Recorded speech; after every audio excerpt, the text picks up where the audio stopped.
I am so excited to welcome you not only to Jacksonville, but to the launching of the podcast called The Covenant, more specifically, the Sister Covenant. And yes, I did say sister. What is the covenant, the Sister Covenant? It is a circle of friends, my friends for 20, 30, 40 plus years, your friends, all of our friends, coming together in a safe space at a time such as this. We as women of color, we are counted on to nurture our families, our children, our significant others, our spouses, our community, our corporate boardrooms, and everything in between. But who fills our cup? I think about flying, and when we get ready to take off, what is said to us first? Put your oxygen mask on first before you can assist others. And that exactly is what the Sister Covenant is all about. A safe space to encourage, to listen, to cry a little, laugh a lot, but most important, to empower and to fill our cup.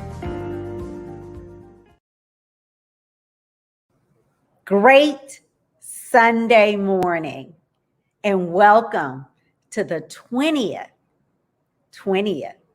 podcast of the Sister Covenant. Now, I must be honest with you. This is not Sunday morning for me. This is part 2 of this very important dialogue around the isms and us taking back our power against all of the isms: sexism, colorism, classism, racism.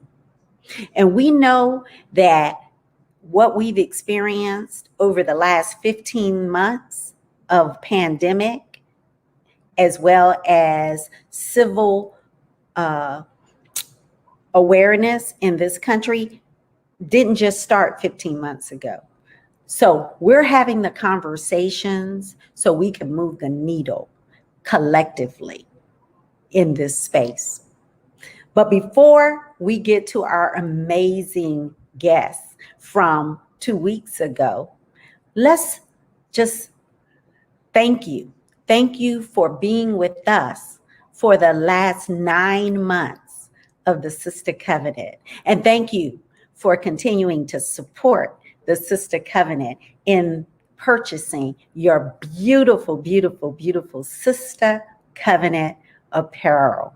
If you have not made your purchase, it is not too late to go to thesistercovenant.com and purchase that beautiful, beautiful apparel.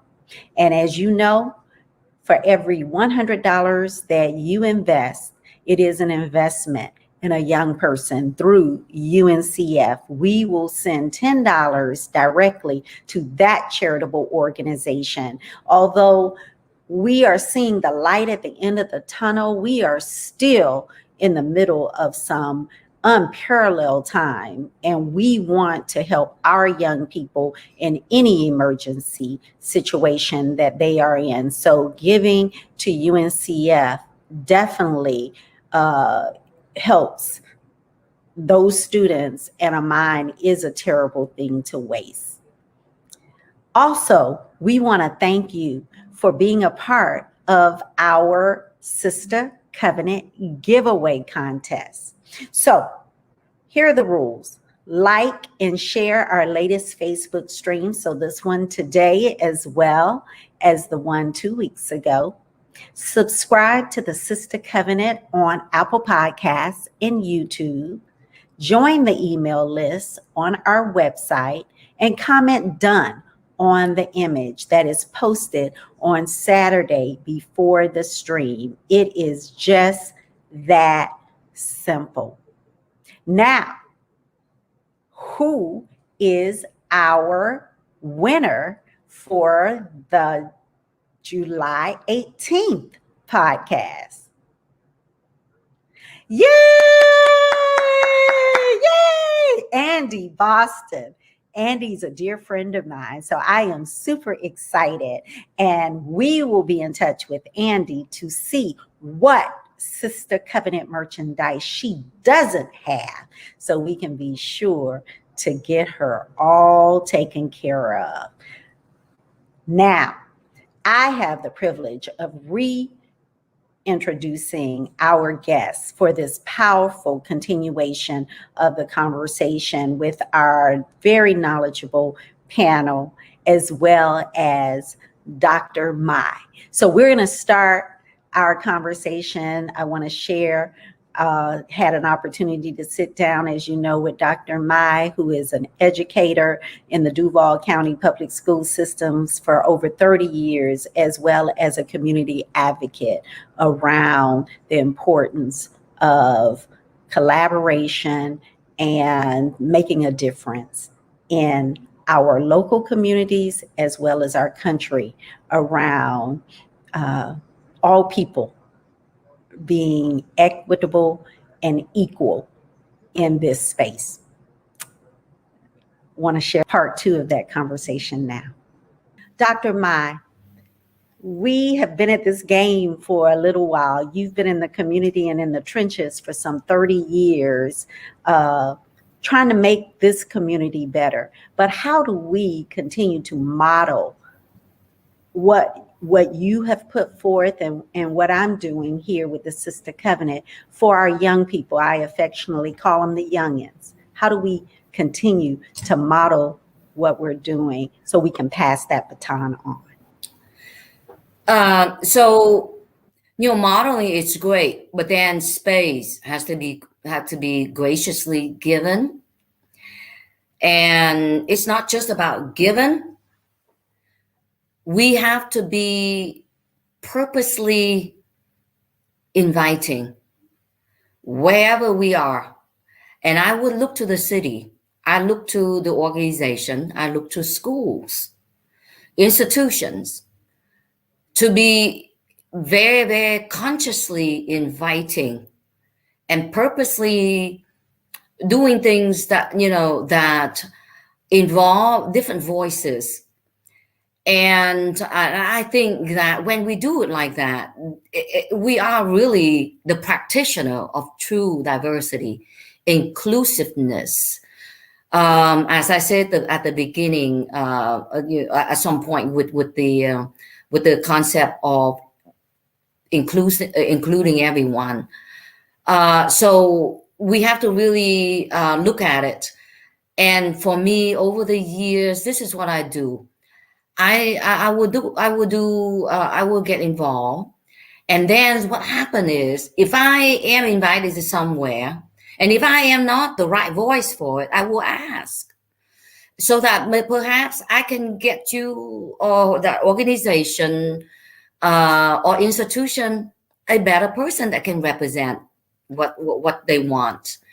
But the key is, if we are there, look around. Don't just sit down. Look around. Observe the actors to see whether or not, everyone is involved here. It's supposed to be the representation of the community.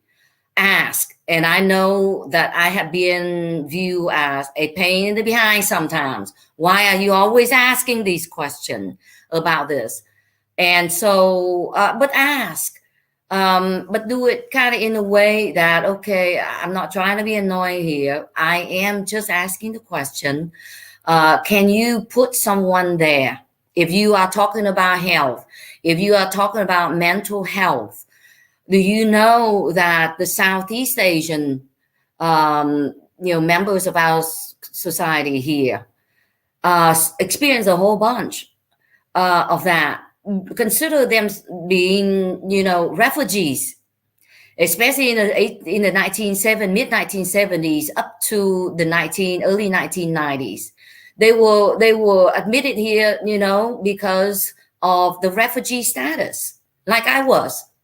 and they have gone through war-torn times, years of civil war in their own country, years of starvation, and then if you are looking at mental health, have you really looked at the African members who came from Ghana, Ethiopia?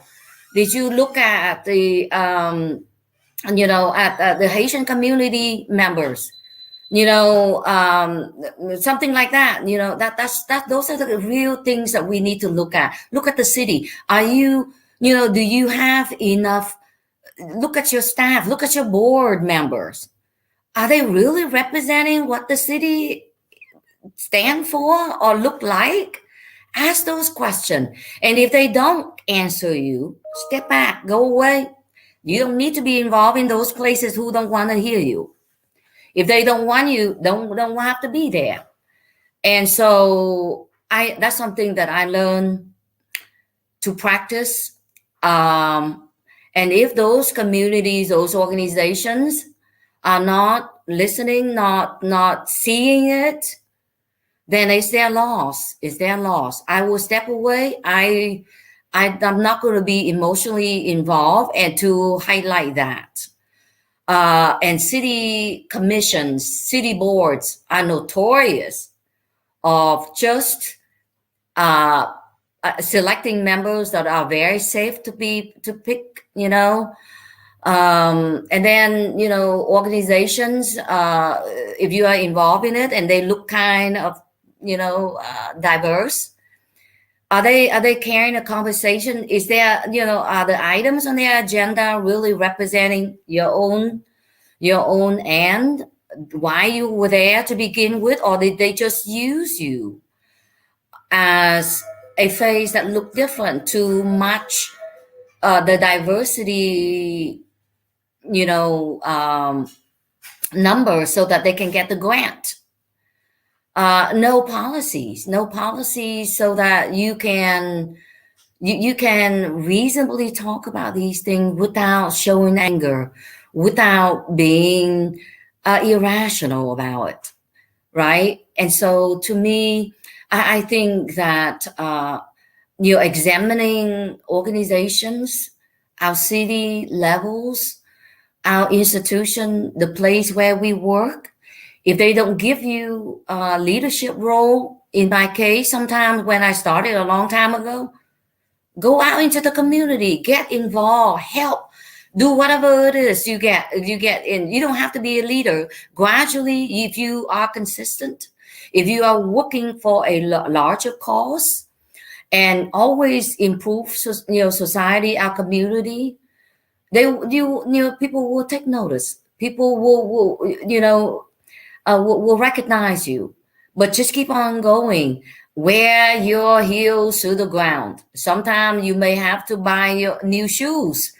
Figuratively speaking, that is, get different shoes, wear different shoes for different formats, for different platforms, so that you can wear them comfortably and speak comfortably in your own skin, in your own persona that day.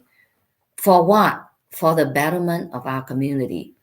And it's okay. It's okay if they don't invite you next time, and that's perfectly okay. Feel comfortable being rejected sometimes, feeling unwanted sometimes. It's all right. It's part of life. It never is perfect. And wear your persona very well, and it start within your hearts, within your guts. Because that's your integrity. That's your own identity. You can't change that. People can't change that for you. And so if they keep on inviting you, you're doing okay. And then get other people, hook your arms with other people and start marching forward. Change your shoes sometimes. And that's spot on. That's why we're having this conversation, and it cannot be a one and done. It has to be continuous. We have to bring in other other backgrounds, our brown sisters from our Hispanic and Latino communities, our Indian communities, certainly our Black sisters, and just like in the Asian American community, our Black sisters don't all come from Africa. Some of them come from the Caribbean. Some of them come from other. We all arrive at the same time to push each of us and lift us as we move forward.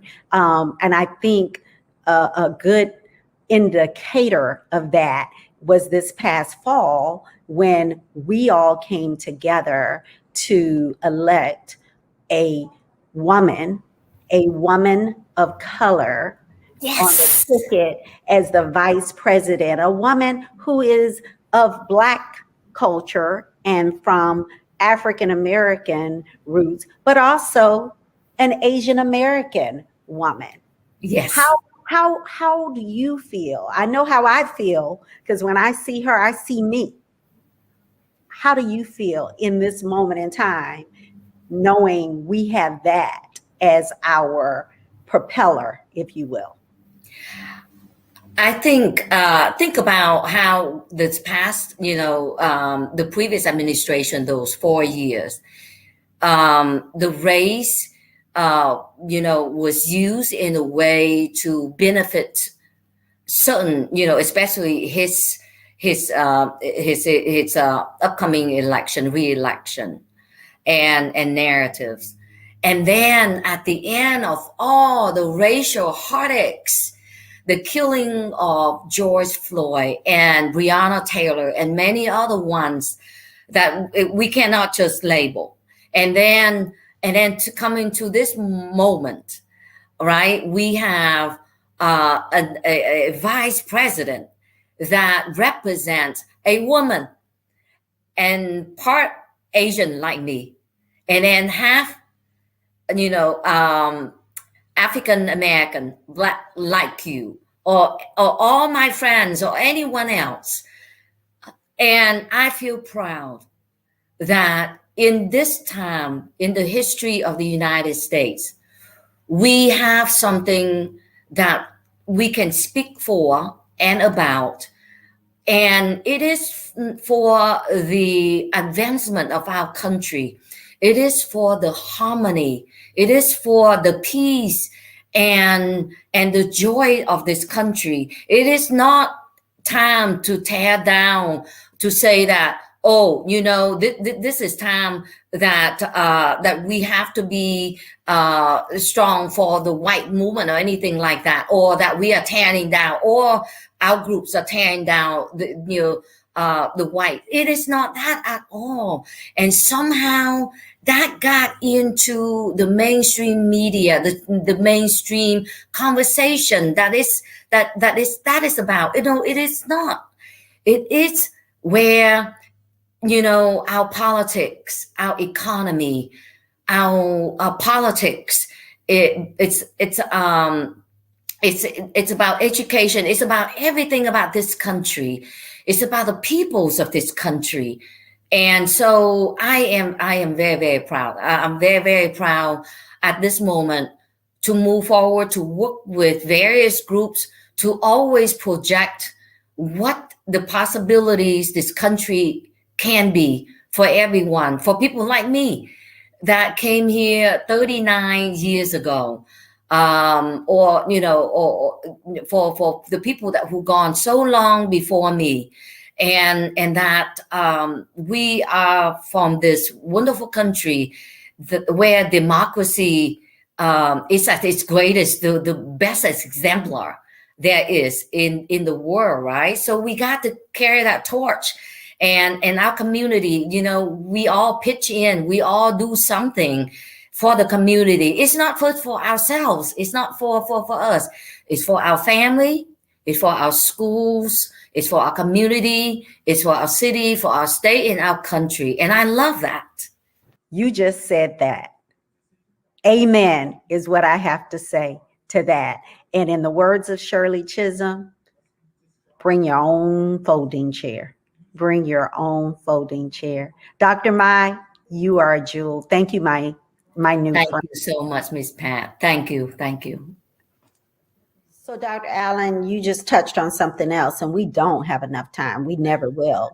But classism. Classism is another piece to this conversation. So, when we have seen some of the things that have played out even most recently politically, and we have real dialogue with our friends that look just like us, but they talk about, I don't want to lose some of where I am because I've worked too hard for this. Is that classism? Is that,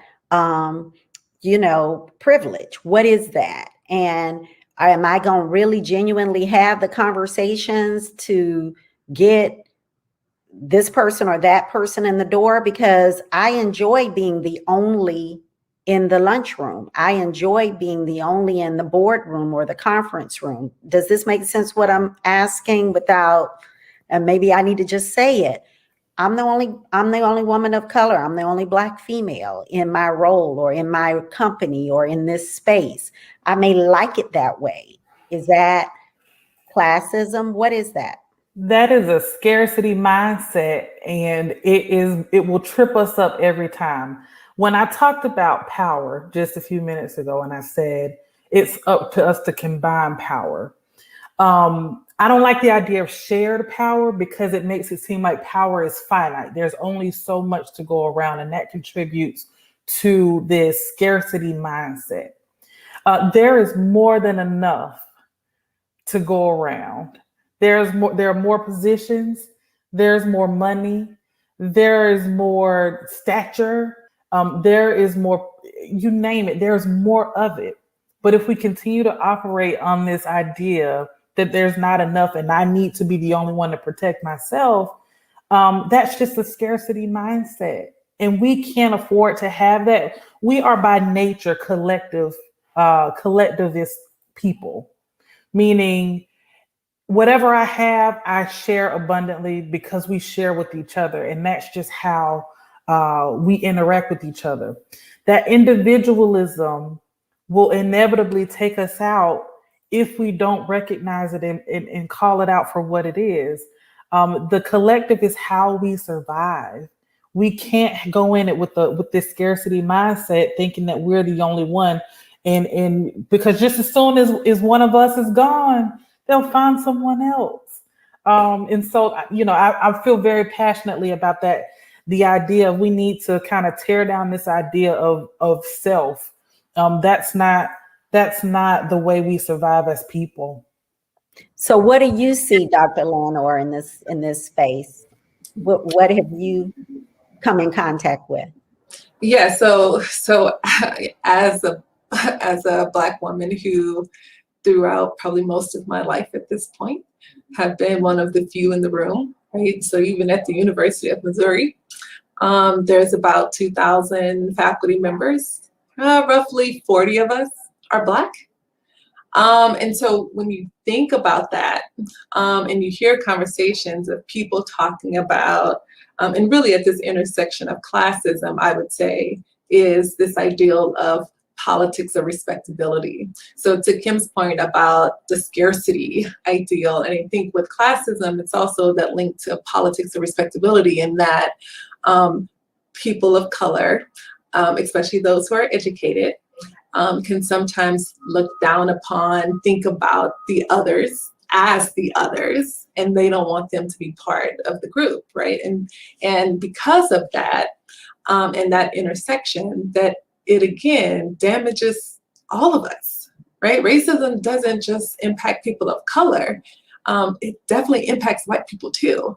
And so I think when we kind of think, especially as people of color, when we think of the intersections of race and classism and this politics of respectability ideal that a Black woman shouldn't go out there with her hair looking a certain kind of way. All of these ideals that have happened and have been passed on from generation to generation, and really is tied to white supremacy and how Black people should behave, that we are not making progress that way.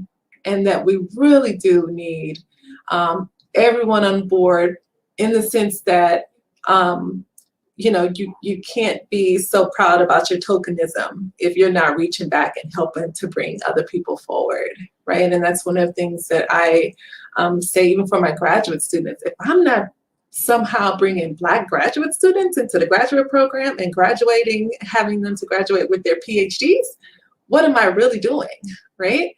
And I think we all have to kind of have that mindset, and that's the way that we make changes in our circles, which in turn, it makes changes in our institutions, is that that tokenism, scarcity ideal is not going to work if we're really trying to make significant change and change the country and the world more broadly. So ladies, critical race theory. We've heard that academic term quite a bit recently. It's not new, but the theory of it isn't new, but that term is kind of new, or I'm just hearing it. How does that, what is that, first of all? And then how does that play into the other lens that says cancel culture? You're just wanting to cancel culture. How do they intersect? Or talk to us a little bit about both. Dr. Holcomb, what you're smiling, so what are your thoughts around both? Yeah, I'm smiling since I do a lot of trainings on racial trauma, and so this comes up quite a bit with, you know, agencies being scared to hire me and being very concerned about what I'm going to talk about because of this fear of critical race theory. So, you know, my understanding of the theory is that, you know, it originated within the study of law. And basically, it's like what we've been talking about today. It's really not this like scary theory or a theory that everyone's been like demonizing. It's really this idea that we have intersections and looking at the political intersection, the laws, the culture, whatever, and how they all intersect based on racism and how race plays a role in all of the policies that we have in this country. And so it's just looking at that. It's just looking at the policies and how racism is embedded within them. And so I think the fear, one, I think a lot of people don't know what it is, and they are, you know, politicizing it and weaponizing it right now to create fear. I think it's very comical that it's this belief that critical race theory is just widely used and taught in an education curriculum, because that's just not the case. I think what the fear is that we will start being honest about our history. I think critical race theory, they're not really scared about the theory per se because people don't know what it is. I think they're afraid of the truth. They're afraid of us having conversations like we're having today. They're afraid of us educating our young people about the racist history of this country and, you know, how it is impacting our lives today still. And so the fear, right, the underlying fear of white supremacy and of racism is that the white community will no longer be in control. And so this thought that we would then teach our young children about racism would then like overthrow the white community, I think is like the underlying fear. But that's not the case. I think what we are advocating for, educators are advocating for, just people of color are advocating for, is honesty, is truth, is vulnerability, is our stories being told and being seen accurately, our history being reflected accurately, and for the next generation to have a voice and a say in how we treat people, right? And so that we can start doing something different. And I think that change is what's scary. And that's why we are now demonizing critical race theory, because we're afraid of change. We're afraid of vulnerability. And it just comes down to us being afraid of facing the truth because the truth is uncomfortable. Isn't it just a left theory? And aren't you just trying to cancel culture? Yes, right. The leftist agenda trying to cancel culture. I think cancel culture is actually pretty comical to me. You know, it's comical to me because from like a colonialism idea, that like colonialism is like the original cancel culture. Like what Dr. Allen was saying, like through the enslavement of Africans, that was cancel culture. The whole goal of white supremacy is to cancel everybody's culture, to make everybody ascribe to this ideal of whiteness and what that looks like and that value. And so anything else being called cancel culture is kind of quite comical to me. But no, critical race theory is absolutely not cancel culture. It is actually talking about our culture, talking about the culture of America and talking about the history of America in a real way for the first time for many of us. Because I don't know about the ladies in this room, but I know that I, grew up here and I learned the education that was taught here, and lots of pieces were missing. Lots of pieces of our stories are missing. And I think critical race theory, as just a theory, is trying to make sure that we integrate all of the pieces of our stories.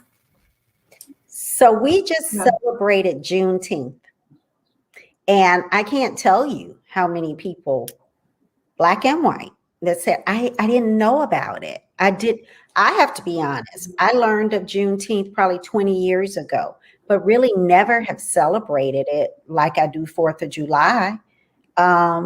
So when we talk about our history, just picking and choosing what we know about. So talk to anybody else. You got thoughts around? Yeah, no, I totally agree with that, right? The original cancel culture is America, in that we celebrate July 4th, which is coming up, when our ancestors weren't free, right? Imagine that. Whose culture has been canceled? And so I really do think it's fear.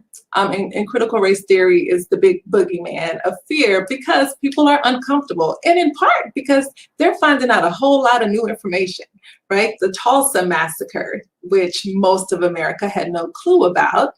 And even, so I teach a course on Black families, and a lot of these conversations happen within this class, and students are shocked. Black students, white students, other students of color are shocked at the history that they have no clue about. The cancel culture that has happened in American history, the cancel culture that has happened in world history. And so I really do say to folks who, my work looks at critical race theory, I use that even in my own research, and I say that it is a fear mentality that's really making folks freak out. But what the purpose of critical race, and even just really thinking about the role of race in how we understand each other, how we understand our place in America and in the world, is so important, because then you're able to see the value of Juneteenth, right? And why it should have been a national holiday a long time ago. Then you're able to see the value of all of the events that have happened around America. Then you're able to understand, when we talk about generational wealth, or really generational poverty, that it just didn't happen overnight because someone had trouble getting a job because of racism. That it was really, when you think about the wealth transfers and redlining in communities, and so all of that, right, is understood, and really better understood by understanding the role of race that race has played in America and really around the globe. And so I when it comes to conversations about critical race theory, or even just talking about race, and I'm in the Midwest in Missouri, and Lord knows that the University of Missouri has had a whole lot of things going on when it comes to race and racial conversations. But I say that we should make sure that we keep up the conversations and keep these conversations going, because the other side will continue to fight against this, but we need to continue to tell the truth. Well, we won't even talk about the fact that our previous president takes responsibility for the country being educated on Juneteenth. So we're going to move past that. We're going to move to Dr. Allen. I know you've done some work around just these conversations, again, the race cards and Juneteenth just last week. And that conversation, Dr. Lanor, you talked about the Tulsa massacre. And we had a dear friend of mine, Michelle Anderson, come back in Black History Month and talk about that situation. And we've heard reparations. We've heard that term over the years. And with Tulsa, if there was ever any conversation around reparations, so how we've talked about the ills, we've talked about the isms, we still got to talk about sexism, Dr. Lanor. I want to get there. But how do we come up with conversations to heal, solutions? I don't know if solutions is the right word, Dr. Allen. What am I looking for? What word am I looking for? Reconciliation. Okay, tell us what we need to do, Dr. Allen. I always go to starting with the self. And I'm looking at Dr. Holcomb, especially because going to a therapist can really help uncover things that you didn't realize were there. And I think in order for you to ever be in right relationship with others, you have to be willing to be honest with yourself first and be willing to address, say things out loud to yourself that you think in the back of your mind and really explore where that comes from. One of the things, just real quick, about critical race theory is this idea of critiquing, right? Critiquing the way in which our country was structured, and how it has an impact and how it disenfranchised or left some others in disarray, some groups in disarray. I would encourage us to critique ourselves, challenge some of the things that we've learned growing up. All of us have learned some things in our households growing up in our families that are not cool now, that are not okay now. How do we unlearn that? How do we go back? How do we make sure we don't pass those things forward? And what does it really look like to go through a process where we have to call out those things that are, we don't talk about it. They're under the rug.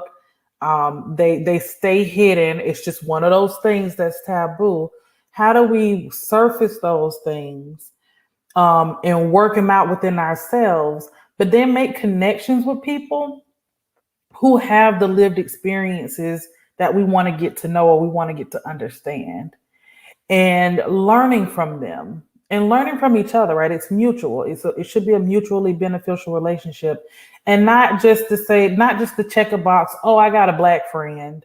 I got an Asian friend. I got a Hispanic or Latinx friend. No, like really seek out genuine relationships with people so that you can try and understand their experiences and their perspectives and their backgrounds and where they come from.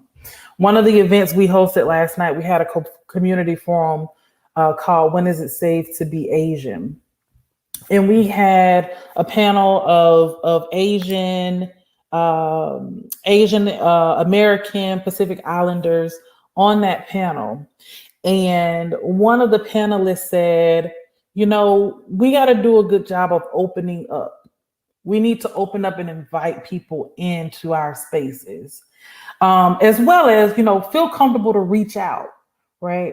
But what does it look like to really open oneself or one's group up and invite people in? That requires some graciousness. That requires some forgiving. That requires some understanding of where people are. We say that people are on a journey to understanding the impacts of race and racism in our society. How do we meet people where they are? to bring them along if they want to be brought along. Everybody doesn't want to get on the train, and that's okay. But for those who do want to, how do we extend an invitation? How do we open up? What does it look like to create a gracious space for those folks, for those relationships to blossom, so that we can become more aware of each other and reconcile our past, right? We can't ignore it. We don't ignore it. We talk about it. We critique it. We say ouch when it hurts, but we keep moving forward together and not being afraid of that process. Dr. Allen, those conversations are so powerful. I had the opportunity to sit in on that conversation. When is it okay, or you're not afraid to be Asian in this country? And we've seen what has transpired recently, and just some of the comments. I mean, everything from the young folks being embarrassed about the food that they eat and not wanting their friends to smell them because they smell like the food that is prepared in the home, and that becomes a topic of discrimination or concern. It's huge, again, and making it okay to be different. I think for me, the vision of this conversation was to point out the isms, make sure people understand they are real. Just because you may not see it because it's not your lens that you look through, they really are real. They happen external and internal. And until we own it and talk about it, they're not going to go away. They don't just die out. They perpetuate themselves. Dr. Landor, sexism. You deal with sexual behaviors as it relates to all of this very heavy subject matter, and especially as it relates to our younger population, as I like to affectionately call them, the youngins. Talk to us a little bit about the intersection of sexism and racism and colorism, and we're in this space of the Me Too movement. Yeah, and actually, I think the Me Too movement is a perfect example of why, say, critical race theory matters. Because when we think about the Me Too movement, when we think about how it became a thing, who were the women who were initially the face of the Me Too movement, that the intersections of racism that happen within and it's continuing to happen within the Me Too movement is really powerful, right? Because when you really think about the experiences of women, if we focused on America, Black women are the most likely to be harassed, raped, experience sexual violence. And so disproportionately, when you look at the numbers, right? And so when we're talking about the Me Too movement, and we rarely see women of color as part of those conversations, that is how the intersection of these things happen, and that's why it's important to have these conversations, right? Or even when we think of the feminist movement and who was left out of that conversation, right? And so I would encourage the audience that when you're thinking about all of these isms, please don't look at them in isolation, and that it really is the intersections of people's experiences that you really do see how they go and move through life, and it matters. And so actually in one of my research projects, as I was talking about kind of sexual behavior and talking about it from the perspective of racism, but also colorism, the way that, say, risky sex may play out and colorism plays a role in it is even when it comes to picking partners or people to have sex with, right? And that we found in some of my work that darker skinned women, and not just Black women, darker skinned women of color can oftentimes feel like they don't have, they can't find a partner. It's harder to find a partner. And so when it comes to things like sexual behavior, they're more likely to take risk in terms of maybe not using a condom because you don't want that potential partner to think something different about you. And so really when it comes down to kind of thinking about all of these issues, and most importantly, how do we create spaces for healing and spaces for really changing people's ideals and attitudes towards these things and outcomes, that we really do have to understand all of these issues through the prism of intersectionality. And critical race is a significant part of understanding intersectionality. So ladies, how do we leave this conversation? How do we leave it better than we began it? How do we perpetuate it? What are your suggestions? We all have centers of influence.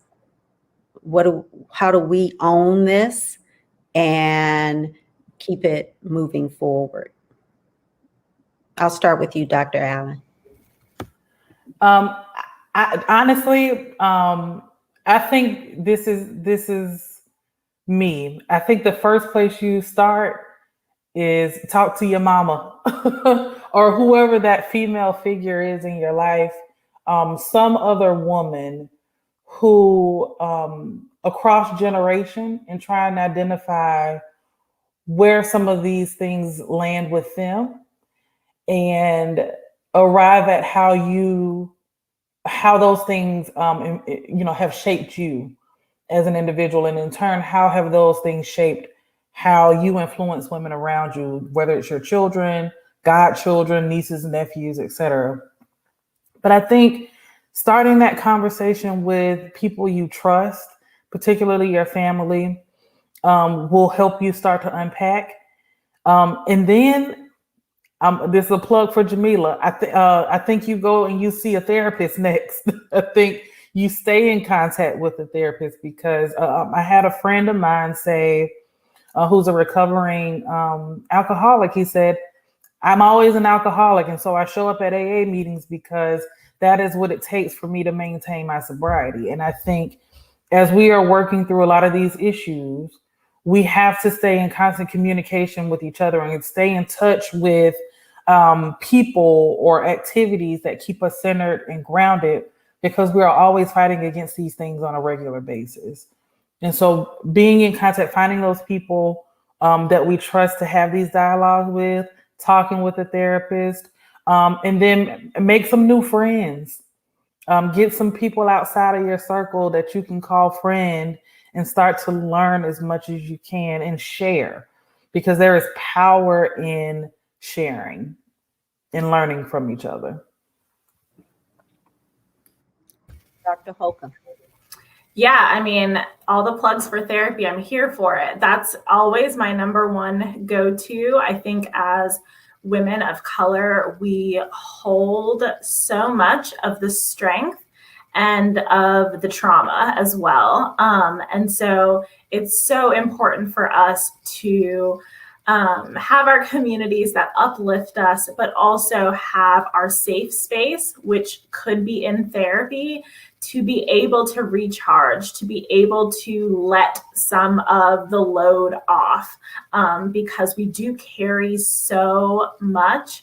And so we need to let go of some of it. We need to recharge in order for us to continue staying connected within our communities, showing up for our kids, showing up for our partners, just mothering our generations, right? And so I think that therapy is so incredibly important, and it's an untapped resource for communities of color. And we're recognizing that it doesn't have to be, that this can be a safe, rejuvenating space for women of color. And I absolutely think that everyone should go and, utilize this space to heal to just, like I said, let your load off and to learn new ways of coping, of parenting, of interacting in your communities, of just showing up unapologetically you and feeling safe to do that. Therapy is a space to help you process and learn and grow. And so I will say, if you haven't gone to therapy before, you don't know how to find a therapist, you can go to Therapy for Black Girls is a directory that's great. It has a list of lots of therapists of color. So if you're interested in having a therapist that looks like you, that's a very great resource. There's also Clinicians of Color. That's another registry that you can find a clinician who looks like you. There's also Therapy for Black Men as well. If you have men in your life who might be resistant to going to therapy, but would be open if it is a therapist who looks like them. And then just a more general, widely used directory is Psychology Today. And through all of those resources, you will be able to find a therapist that you can connect with and that can help support you on this healing journey.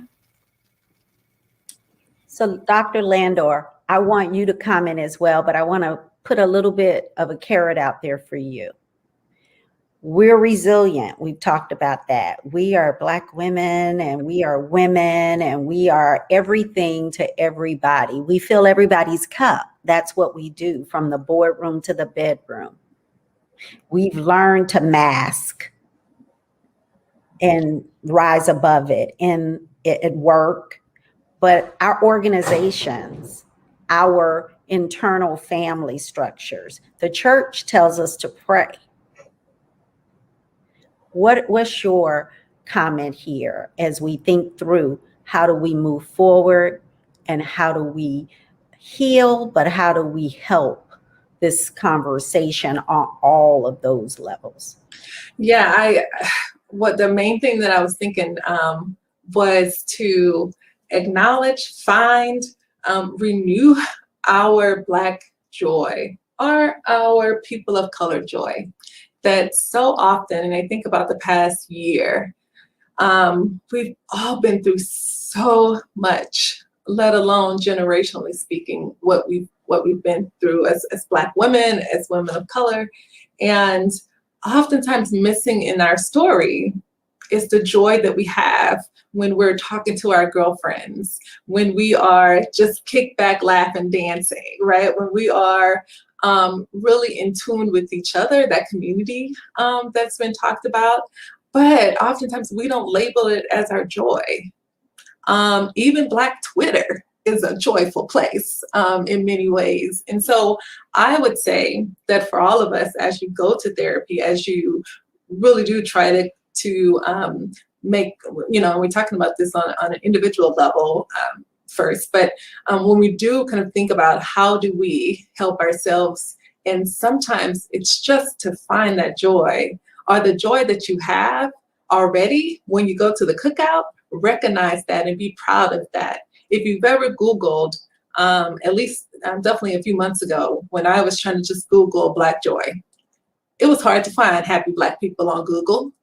And that's a problem, because we are happy people, right? That's how we have survived this long, is through the struggle, we still find joy and power in that joy. And so I would encourage all of us that despite all what's going on, that we have to continue to maintain and find our joy. And then really at the institutional level, we need to, as Kim and as Jamila said too, that we need to find those allies and really push them to speak up, right? If you want to be my friend, but you can't speak up when it matters, then what are we really doing here?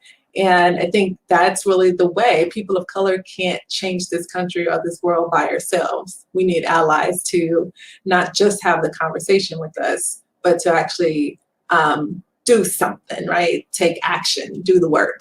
So I would encourage all of us in our own spaces to really push folks who are our supports and our allies to speak up, because that's really how change happens.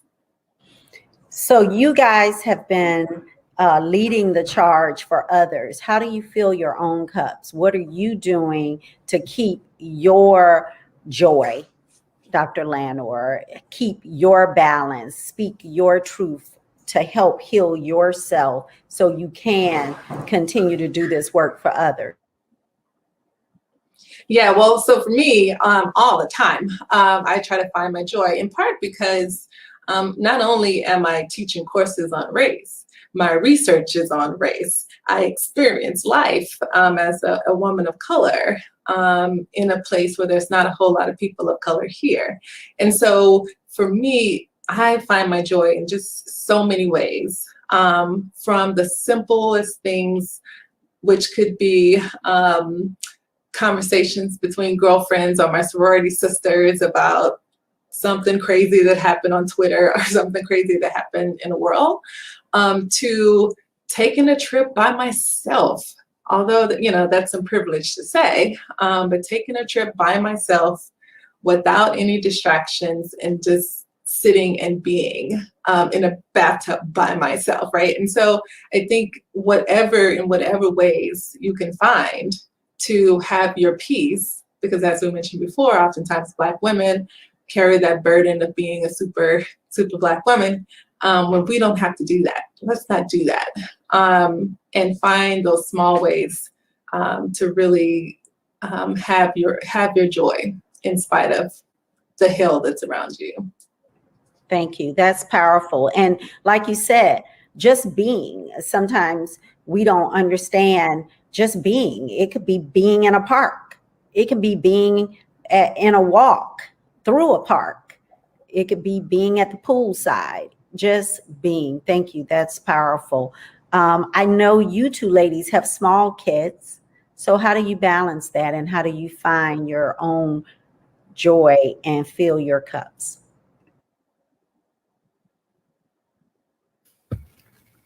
Go ahead, Kim.